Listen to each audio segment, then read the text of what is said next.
What's up, YouTube? James Polk here. Once again, small crowd at locals. And after a full year absence from my original locals, which of course I'm going to give it a shout out to Evolution Gaming. It is the heart and soul of the Wisconsin locals. But yes, after being out of action for a full year, I have now returned back home for a tournament, of course, and so close. Ended up getting second. So the eventual winner, of course, like we both played twice, and funny enough, obviously ended up losing twice, but it is what it is anyway, so don't make no difference. So first round, it was up against the Light Machine deck, ended up winning 2-1. Round two, which was Trains, heavily got destroyed badly, 0-2. And then the third round, it was against Blue Eyes. I ended up winning 2-0. And then funny enough, because the fact that locals crowd was small because of, what's going on out with the COVID and stuff like that. So it's pretty much of a finals after round three, which I was one of the finals. And I have to end up playing the same guy who ran the Trains yet again. And just like round two, got heavily destroyed badly. But it is what it is. Once again, about to showcase you guys the updated version of Charmer Magistus. Let's get right to it. So first things first, 4 of them, nothing else to say about the familiars. And then 2 Fairy Tale Lunas lets you search the familiars or even another copy of Luna, which is pretty good. And then for the animal ratios, 1 earth, 1 fire, 2 water, and then the 2 wind. Last list where I had to play the animals, which are all 2 each ups. And it made me realize, as of like the last list or like the last 2 lists ago, the second copies of Earth and Fire pets never really come up as much as it used to anymore, since that Invoke Dogmatica list of mine. So I pretty much ended up cutting one of the Earth pet and one of the Fire pet just to make it super consistent as it should be. And then the bigger animals, Nefarious Sir, Greater, got Gigabytes, and Rasen Ryu. Nefarious Sir, aka Reaper, got Gigabyte and Rasen Ryu. All 3 of those bigger animals definitely came up throughout the tournament. But the Greater and Nari Fire, sadly, never resolved it and never see the card in play once, unfortunately. Even though I do love all 4 of the bigger animals, in terms of future reference and testing, I'll for sure testing out with the fire animal a lot more, as it should be. And then the Magistus, Zoroa, Crowley, aka Kid Alistair, Reliona. Zoroa definitely came up all the time. If they can't stop you, go ballistic. Kid Alistair, insane. In one of my matches where I had Kid Alistair become a water, just so that I had overlay into Bahamut, bring out the Toad, of course, and then the Reliona. On the other hand, even though the only thing sucks is where I had to pretty much give up the normal summon, but she definitely came through at least once throughout the whole entire tournament. And then, of course, with the animals in play, the small animals, they put in work. And then Injection Lily definitely came up today. Did not see her until my 3rd round up against the Blue Eyes player, where he had Azurize and the Hope Harbinger to protect themselves from anti-target and the destruction. Injection Lily legit really doesn't care, and it doesn't make no difference because she could just like kill the dragons by battle anyways, or any boss monster in any situation by battle. So, yep, Injection Lily did its job at least once. Insane. Oh, and Lila. Lila definitely came through at least once. Before the event, I said to myself, I need a spellcaster who's all about that spot removal in case of seeing any floodgates. And Lila is definitely one of those secret techs mained, and she is absolutely insane. And as for how many times that Lila came through in terms of on-board appearance and the use of the effects, only once.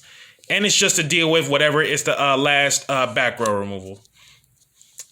And then as for spells, Call By, Harpy's Feather Duster, Instant Fusion, Mind Control, Monster Reborn, Raigeki, Terraforming, Grand Spiritual Art Ichirin, of course. And then Awakening of the Possessed. And then this is one of the newer cards in terms of the support from Ghosts from the Past, Fairy Tale Tales. So what the card does is that it lets you reveal one spellcaster monster in your hand with 1850 attack, and it must be alongside with different names that you currently control, just so that it lets you get one extra normal summon. And on top of that, the first time you take battle or effect damage when it comes to having a spellcaster monsters with 1850 original attack, you do not take any damage at all. And then Pot of Avarice, 3 Dark Ruler No Mores. As for traps, 3 possessed partnerships, 1 unpossessed.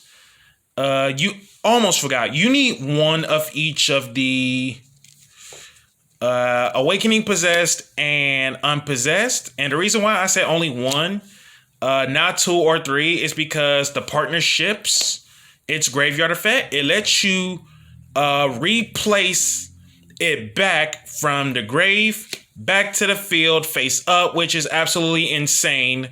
And on top of that, for the partnerships, like if your opponent is willing to overcommit so much, and if they don't expect you to have another monster with a different attribute after the partnerships go off, you could just pretty much disrupt them, and then they pretty much got to change the strategy at this point. And then triple evenly matched. And I chose to go second, as obvious about it. No Spirit Charmers, as I always say. And then side deck,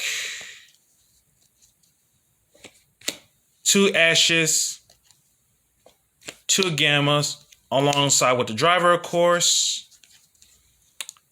2 Artifact Lancias, 2 Drolls, 2 Spear Modes, 2 Imperms, and 2 Cosmic Cyclones.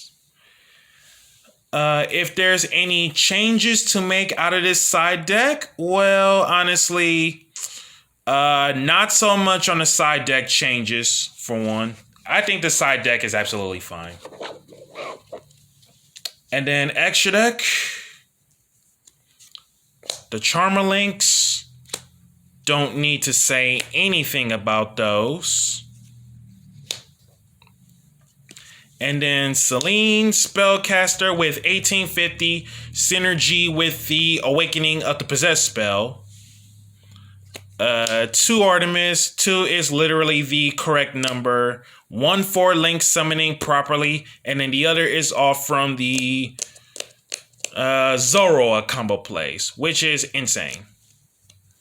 Access Access Code Talker. This card definitely did not come up, weirdly enough, until the Blue Eyes matchup, for sure. And then the 2 instant fusion targets, Restrict and Mud Dragon of the Swamp. Weirdly enough, Thousand Eyes did not come up, but Mud Dragon, it definitely did come up once, and it did its job. And then Sideframe Lord Omega, of course. Bahamut Shark spits out Totally Awesome.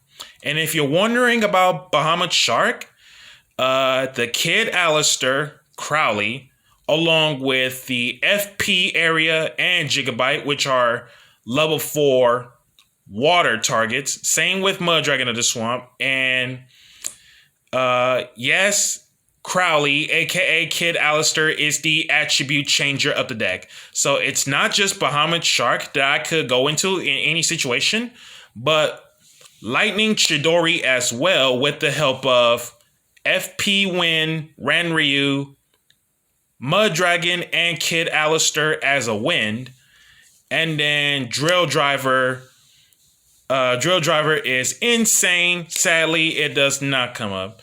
And when it comes to the extra deck, about which ones that are being made, Alsa, Win, Celine, Artemis, Access Code, Mud Dragon, Bahamut, and Toad.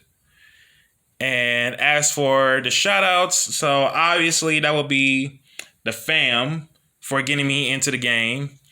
Evolution Gaming for putting up a small local tournament. And then shoutouts to all of the peoples around the world in terms of moral support. And the biggest shout out of all goes to, out of all the cards in the deck that does the light work, that would be Awakening Rasenryu. And the reason why I said the shout out goes to Rasenryu the most, it is because no player has ever expected to see this card about how to, like, again, a lot of times is where, like, if they have something to anti-target or to protect from destruction, Rasenryu is that one card that can help me bouncing stuff back so you can pretty much play through no matter what. And with that being said, again, this is James Polk with the second place Charmer Magistus profile of mine. So be sure to like, comment, subscribe, and share. And catch you guys next time.